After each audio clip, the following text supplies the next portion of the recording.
and understood each other and influenced each other. We've learned a lot from NASA, and we've taken a lot from them, and I think we've given back, and I think NASA has grown and changed in ways that are valuable and productive for them as well. And I think that every time you do this together, it's going to get better. We'll get more efficient and do better. And I was just chatting with the director of Marshall Center, and talking about some of the new programs that we'll be working on with them there too, for Starship. And we're excited. We're excited to continue that partnership and make it work better and more efficient, and always safer and more reliable. And our next question is from Mike Wall, space.com. Mike? Thank you all. This is a question about kind of what the next steps are going forward, between now and actually launch day. I'm just mostly curious about what do you need to kind of tick off on during the review this coming Monday that you guys didn't talk about during the flight readiness review. So that's probably for, if I guess, Benji, what's Monday's review going to look like, and how it's going to be different from what's already been discussed? Launch readiness review is ultimately the final check to make sure that everything that was open, any open issues or concerns, that those have been answered. Anything new that we may have discovered, again, has been closed and answered. But particularly, it's really an assessment of the data, right? We'll have done our static fire that we're doing here shortly this afternoon. We'll have done our our dry dress rehearsal with the crew. And that's a ton of data. Really, really important that all of our engineers, and they're all on deck and ready to go right now. And for the next few days through the weekend, they will be analyzing and looking at all the data and all the observations that are made. And launch readiness review is to go again across all of the teams and every person and say, are you ready? What did you learn? What came out of the data? Are we ready to go? And our next question is from Emory Kelly, Florida Today. Emory? Hey folks, thanks for doing this. I appreciate it. Administrator Bridenstine mentioned, over the course of the past 2 days, folks could speak up if they had any questions, and I know you mentioned the discussion between the Russians and the issue resolved between Demo 1 and Demo 2, and I know you discussed parachutes. I'm curious if there was anything else that came up yesterday and today that maybe led to some longer discussions that sticks out? Thank you. Yeah, so the other two kind of technical special topics we had was the NTO titanium compatibility issue that was discovered during the Dragon hot fire test back in April. Also a tremendous amount of work done by the NASA SpaceX team to understand that and to figure out how to mitigate and control that hazard. And a lot of questions to just understand where we were and make sure that we were ready to accept that risk, the residual risk there for the Demo 2 flight, which we are. Again, I cannot tell you the amount of testing that was done by the White Sands test facility team and the SpaceX team in McGregor, particularly the SpaceX team in McGregor, over the past few weeks. This has done a tremendous amount of testing, and that testing gives us confidence that we have a system that's going to perform, and we'll have that abort capability that Benji was discussing earlier. Another one was a more late-breaking issue, late-breaking within the next month or so, not days, but late, on performance shortfall of the fire suppression system. So the team, it's a system that suppresses any fire underneath any equipment or anything on the floor of Dragon, underneath the floor of Dragon. And so the team again analyzed both the hazards there as well as the ability of the system to suppress a fire. We've deemed the risk to be very low there. And so we were able to review that data and that great work done by the team and accept that risk. So a couple examples of technical issues that had been closed out before the review, but were reviewed by the board. Lots of questions, lots of back and forth.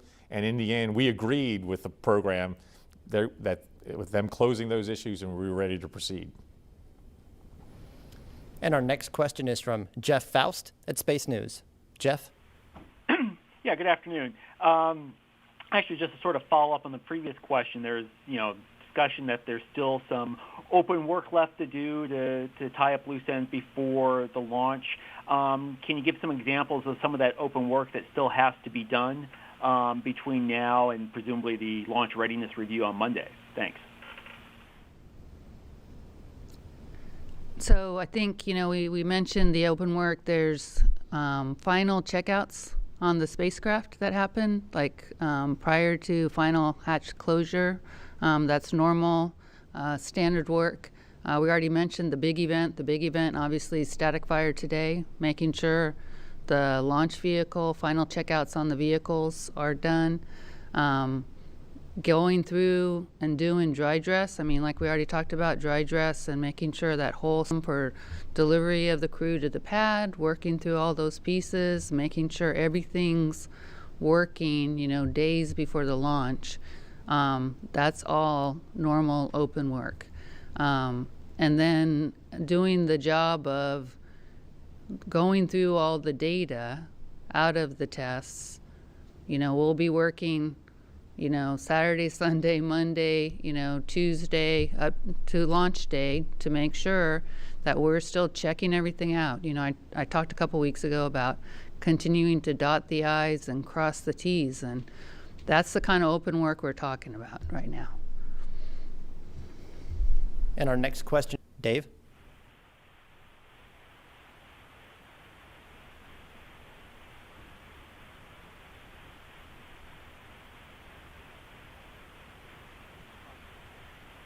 And our next question will actually be from Jackie Goddard with the Irish Times of London. Jackie? The Times, yes. Hello, thank you. My question, I think, is for Kirk. Earlier this week, there was a report from Sputnik, the Russian government news agency, that quoted Roscosmos officials saying that they were monitoring increased benzene levels inside the space station. They stressed there was no threat to crew and that the concentrations didn't exceed the exposure limit. But can you tell us what that's all about? Was there any focus of conversation at the review? And does it raise any potential for concern with sending 2 additional crew up? Thank you.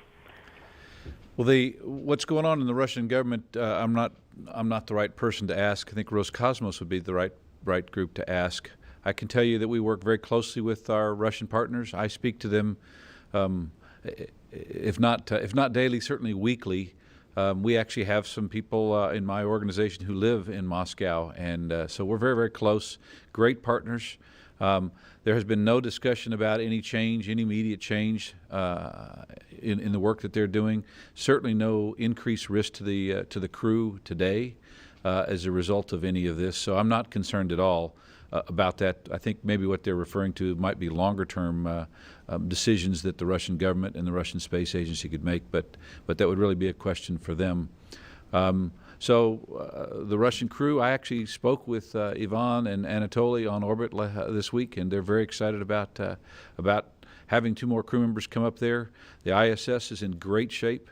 The crew on orbit's in great shape. I know the crew here on the ground, you guys just talked with them, they're in great shape. So I think the vehicle on orbit's ready to go, and we're on the ground ready to go. Great. And our next question is from Antonia Amarillo with Florida Today. Yes, hi. Thanks for taking my question. I was wondering, why does it take Crew Dragon 19 hours to reach the International Space Station when it only takes Soyuz 6 hours? And can Crew Dragon, get there to the space station quicker? And if so, why hasn't SpaceX and NASA decided to do that? Thanks. You bet. Absolutely. It's about orbital mechanics. It's about when you launch, right? There's phasing that you have to do to get to the space station, and so you look at the different launch opportunities, again based on weather and a whole number of other factors, and you determine when's the best time to launch, and so you set up a number of launch opportunities, days and times, and some of those launch opportunities require more phasing time, and some of them require less. And so on the 27th, it's about a 19-hour phasing, but then, on other days it would be less, other days it could be more. So it really just depends on the launch. It's the orbit of space station and the time of day and time of year that determines that length of time. I will just add one more thing. This is a test flight. We talk about this launch, but this is a test flight, right? And so we could have picked different launch days that had different phasing opportunities, right? But there's also checkouts that we're doing along the way.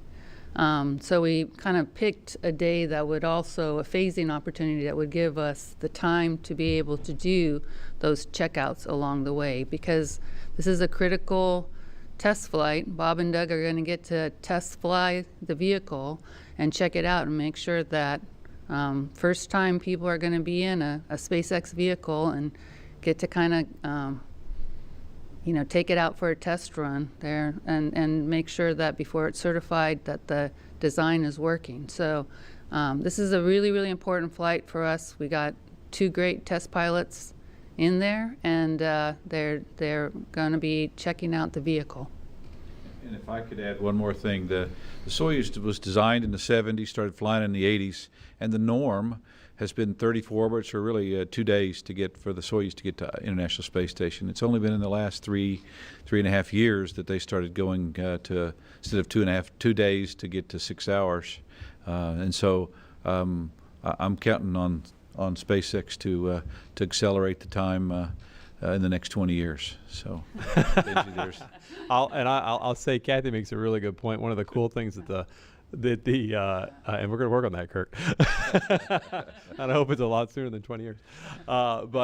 Is Bob and I are going to get a chance to try sleeping on Dragon, and that's a really good point. And another thing about the crew is that they have taken to heart as test pilots the importance of their work to ensure the readiness of the vehicle and the system and the program for future crews. To them, in their mind, was always, is this the right, safe, reliable system for anybody to fly in, but also to make sure that their colleagues in the crew office would be able to continue to do exactly what they want to do. So they're testing it out not just for themselves, but for all future flights. And that's exactly right. It's one of the reasons we want to make sure they got to sleep on board. They got to eat meals and do all that kind of cool stuff while they're on board Dragon, yet trying to get them to station as quickly and safely as possible.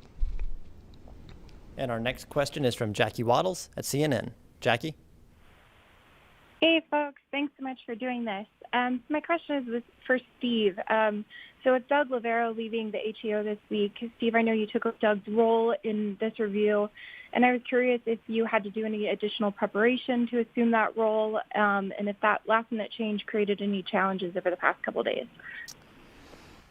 Yeah, actually, I've been conducting agency-level reviews of the Commercial Crew Program for the last 2 years as the Associate Administrator, as part of my chairmanship of the Agency Program Management Council. So every 2 to 3 months, Kathy has come in and briefed agency leadership, including myself, on the program. All the issues and challenges, the resolution of them, or paths to resolution. So those reviews, prepared me really well to step in and chair the Flight Readiness Review, as well as, I think, quarterly, the Aerospace Safety Advisory Panel reviews the commercial program, and Kathy makes a presentation to them. I think I've sat in on all or most of those reviews. So given all that, I was well prepared. I also want to stress that there was a series of really great reviews leading up to the Flight Readiness Review. It wasn't just this one review. So there are engineering reviews of each system on Dragon and on Falcon by the engineering teams. They were a little concerned about doing those virtually versus face-to-face, given COVID-19, but the feedback I got was that those reviews were very effective. Then there was the Station Operations Readiness Review by Kirk. Very good, successful review. There was a Flight Readiness Review by SpaceX, led for their purposes.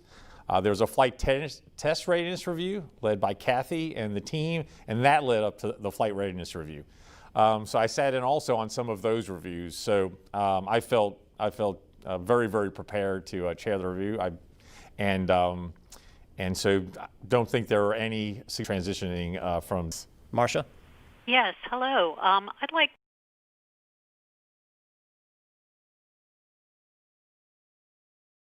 both SpaceX and NASA to address this. All space flight is risky, but this is a true test flight. And I'd like to a big picture from you on just how risky, how dangerous this mission is that Bob and Doug are about to embark on. I'm not looking for statistics or numbers, but just in your guts, what are you feeling about the dangers and the risks of this whole endeavor? Thank you.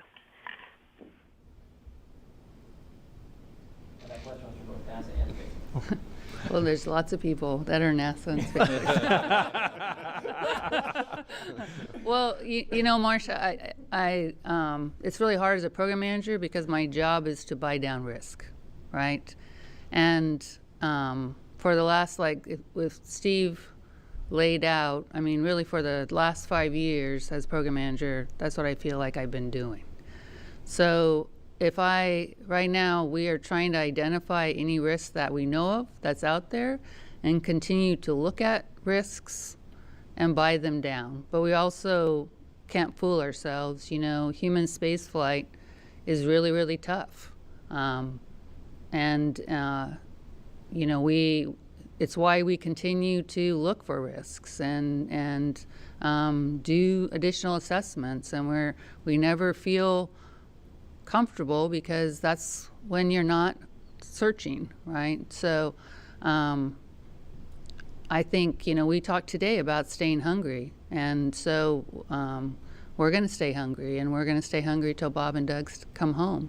But I've thought of every single risk. We've been sitting here scouring, our teams are scouring and thinking of every single risk that's out there, and we've worked our butt off to buy down the ones we know of. And we'll continue to look and continue to buy them down till we bring them home.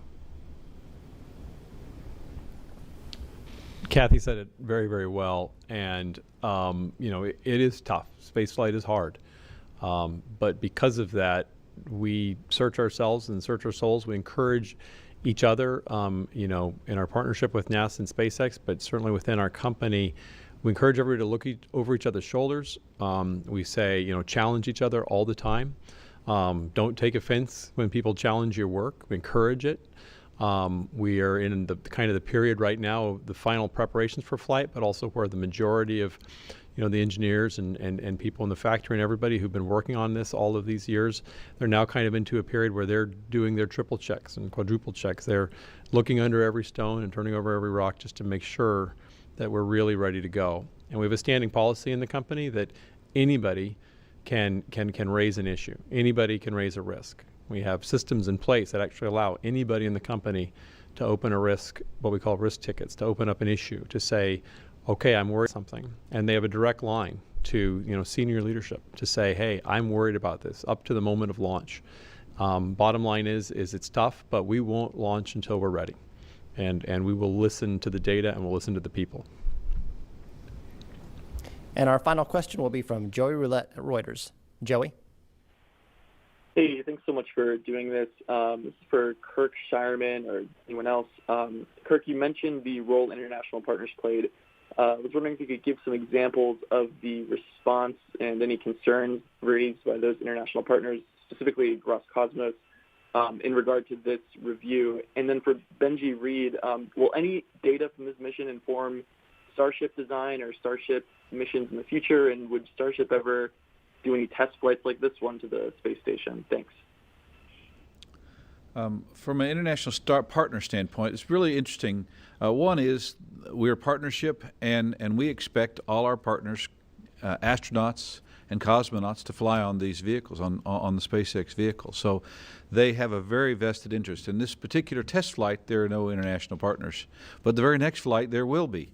And so all the international partners were participating along the way because they know that their crew members will be flying on this vehicle, number one. Number two is it's docking to the International Space Station and all those kind of vehicles. We want to make sure that we're not risking the investment in that vehicle up there, or, by the way, their crew members who are living on board the International Space Station. So all along, very, very interested. The difficulties here One, of course, I talked a little bit about time zones. That's always a difficulty. But we also had export control. So when we develop a vehicle here in the United States, all that technology is not allowed to be exported from the United States. So we have to live within those laws. And finally, there's proprietary data. So if the data was allowed to be exported, but it was SpaceX proprietary, then we would have to redact that data. So we conducted these discussions with our international partners along the way, answered their questions, assured them that their crew members would be safe, all the while meeting the U.S. laws on export control and honoring the proprietary data from SpaceX. So that and all the partners were part of this review. We're part of all this work, and we're ready to proceed. Is really an amazing thing about that aspect. Benji? Sure. And just kind of following up real quick first on what Kirk said, it's exciting for us to get to work with international partners as well. We've had that opportunity on the cargo program from the early days because, again, they jointly run the space station and are partners in that. So coming up and bringing cargo, we had to work with them. And getting to work with the partners and work with all kinds of people around the world is exactly what we want to do. We want to send all kinds of people to space. And ultimately this mission coming up and everything we're doing is to open that new chapter in the space age. And ultimately make life multiplanetary. That's what we want to do, and it's exciting to do it and see after this mission, what more missions we'll be doing with the space station and with others. In terms of the data, will this inform data on Starship or other programs? Absolutely. Data is data, and we love it. We love data. We want to learn. We want to learn from everything we do, more reliable, to be more efficient, take lots and lots of people into space. Thank you. And now we'll go back for some final closing comments from Steve Terzic. Steve? Hey, thanks, Josh. So, yeah, I just want to reiterate that we had a very successful flight readiness review in that we did a thorough review of all the systems and all the risks, and it was unanimous on the board that we are go for launch. It is really exciting to be launching American astronauts on American rockets for American soil from Kennedy Space Center for the first time in 9 years. I know it's been a long, really challenging road, and I just cannot tell you how proud I am of the NASA SpaceX team for all their talent, hard work, dedication, and perseverance to get to this point of 5 days from launch. I could hardly, I am incredibly excited and can hardly believe it. So yeah, we want you to join us, most of you virtually, unfortunately, given the situation, on Wednesday, March 27th at 4:33 p.m. When we're going to send Bob to Doug to the International Space Station and dock 19 hours later, and they will become part of the next ISS expedition. So with that, we'll conclude the press conference.